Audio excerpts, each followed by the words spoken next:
नमस्कार, मैं हूं कुमार गजेंद्र। जनपद ऑन द स्पॉट में आपका स्वागत है। हमारे एक दूसरे social media platform podcast with Kumar Gajendra में भी आपका स्वागत है, जहां आप हमें सुन सकते हैं। दिल्ली के अंदर फिर से एक बड़ा घोटाला सामने आ गया है और घोटालों की सरकार वही है, आम आदमी पार्टी सरकार। जी हाँ, ये आम आदमी पार्टी सरकार जिस वक्त कभी पूरी दुनिया के अंदर जो घोटालेबाज पार्टियों की लिस्ट बनेगी उसमें सबसे पहले नंबर पर होगी। और शायद अरविंद केजरीवाल जो इसके सर्वे सर्वा हैं, उनको कोई रत्न वतन टाइप का कोई अवार्ड भी दे दिया जाए कि घोटाले सबसे ज्यादा इसी आदमी ने किए थे, जो ईमानदारी की कस्में खाकर आए थे, जो अपने आप को बता रहे थे कि इनसे बड़ा कट्टर ईमानदार कट्टर देशभक्त नहीं है, वही आज घोटालों के सबसे बड़े सरदार बनकर उभरे हैं दिल्ली के अंदर। जी हाँ, दिल्ली जल बोर्ड में जिसको लेकर ये बहुत कस्में खाया करते थे, बड़ी ये फाइलें लेके घुमा करते थे, उसी दिल्ली जल बोर्ड के अंदर 28,000 करोड़ का एक बड़ा घोटाला सामने आया है। ये 28,000 करोड़ का घोटाला सामने आने के बाद आज दिल्ली विधानसभा के अंदर जो आज विशेष सत्र चल रहा था आम आदमी पार्टी की सरकार का, उसमें आज जमकर हंगामा हुआ। भारतीय जनता पार्टी के नेताओं ने जमकर बवाल काटा और हालत फिर यहां तक आ गई कि मार्शलों ने भारतीय जनता पार्टी के नेताओं को, जो दो चार सात आठ जो लोग हैं, उनको उठाकर बाहर फेंक दिया विधानसभा के। बहुत बड़ा मामला, बड़ा हंगामा हुआ। 28,400 करोड़ रुपए का जो घोटाला हुआ है, उसमें 73,000 करोड़ रुपए का तो लोन है आम आदमी पार्टी की सरकार पर, यानी कि दिल्ली जो जल बोर्ड का। और दिल्ली जल बोर्ड के जो चेयरमैन है वो खुद अरविंद केजरीवाल हैं, जो तिहाड़ी हो चुके हैं, तिहाड़ जेल के अंदर बैठे हैं और अब वहीं से सारा नजारा देखने की कोशिश कर रहे हैं। हम आपको ये भी बता देते हैं, ये वही जल बोर्ड है। दिल्ली सरकार का जो वित्त विभाग है, उसने एक अदालत को ये बताया था कि जो दिल्ली जल बोर्ड है उसके 28,400 करोड़ रुपए का गबन हुआ है। अदालत को बताया था वित्त विभाग ने दिल्ली जल बोर्ड के बारे में।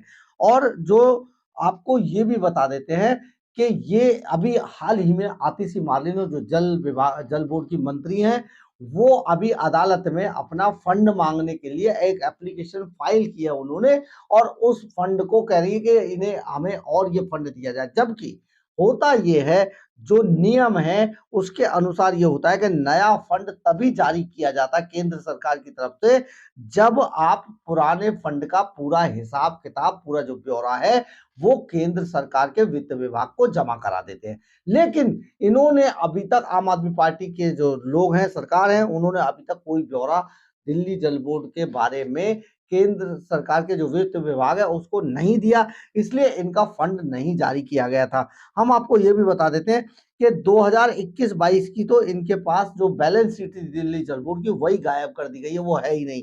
इसके अलावा 2016 और 2017 में जो ऑडिट होना था उसके बारे में भी इन्होंने बीच में कितना हंगामा किया था, मना कर दिया था, ऑडिट अभी तक नहीं कराया गया है। हाँ, ये भी बताया गया है कि 58.1% पानी का तो समझिए रेवेन्यू पूरी तरीके से गायब है। आखिर उसका रेवेन्यू मिलता ही नहीं है, कहाँ जाता है?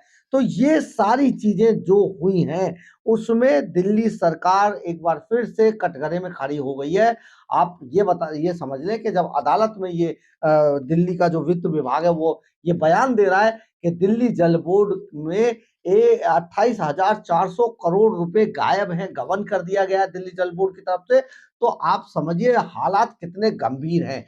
यानी कि एक और बड़ा हंगामा, बड़ा एक घोटाला दिल्ली जल बोर्ड में सामने आ गया है। आपने सुन लिया होगा, बीजेपी फिर एक बार फिर से आक्रामक है और इस पर भी आप समझिए इन नेताओं का, जो आम आदमी पार्टी के लोग हैं, इतने घोटालों के बाद भी तरह तरह की टिप्पणी करते हैं, प्रेस कॉन्फ्रेंस करते हैं। कल आपको फिर एक नई बात लेकर सामने आ जाएंगे, इस बात पे कभी जवाब नहीं देंगे कि आखिर दिल्ली जल बोर्ड का 28,400 करोड़ रुपया कहां गया।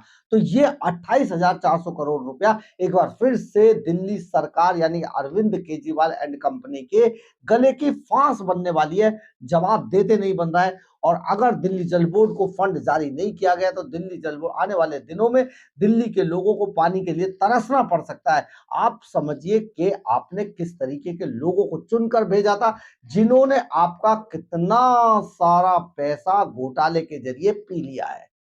पानी तो आपको नहीं पिलाया, लेकिन खुद ने पूरा माल पी लिया है।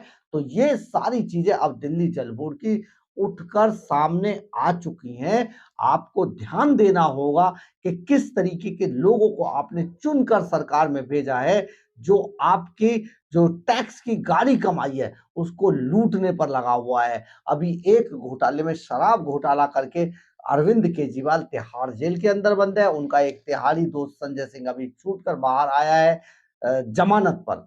ऐसे छूटकर नहीं, जमानत पर बाहर आया है। और एक जो उनका सबसे खासम खास था, डिप्टी सीएम जिसे कहते थे मनीष सिसोदिया, उसको जमानत नहीं मिल पा रही है। एक जो स्वास्थ्य के लिए भारत रत्न पाने वाला था सत्येंद्र जैन, वो तिहाड़ जेल के अंदर बैठा है। तो आप समझिए इतने बड़े बड़े मगरमच्छ हैं ये, दिल्ली के खजाने को जो खा चुके हैं, उनको किस तरीके से आप रोकेंगे। आप समझिए, ये सोचना होगा आपको कि आपको विकास चाहिए या ऐसे घोटालेबाज नेता चाहिए। बिल्कुल, आप ज़रा ध्यान दीजिएगा, क्योंकि इनकी जो चिकनी-चुपड़ी बातें हैं उसमें आने की ज़रूरत नहीं है। बात को आप तथ्य के हिसाब से समझिए कि इन घोटालेबाजों के कितने चेहरे हैं जो आपके सामने सही तरीके से आ ही नहीं पाते हैं। अगर आपको हमारी खबर अच्छी लगी हो तो आप इसे लाइक, सब्सक्राइब और शेयर ज़रूर करें। कमेंट्स बॉक्स में अपनी राय ज़रूर लिखें, इससे हमें बहुत ऊर्जा मिलती है। इसके अलावा अगर आप हमारे चैनल पर नए हैं तो हमारे चैनल को ज्वाइन ज़रूर कर लें। और अगर आप हमें आर्थिक रूप से मदद करना चाहते हैं तो आप हमारे चैनल के सुपर थैंक्स बटन को दबाकर हमें आप आर्थिक रूप से मदद भी कर सकते हैं। जय हिंद, जय भारत।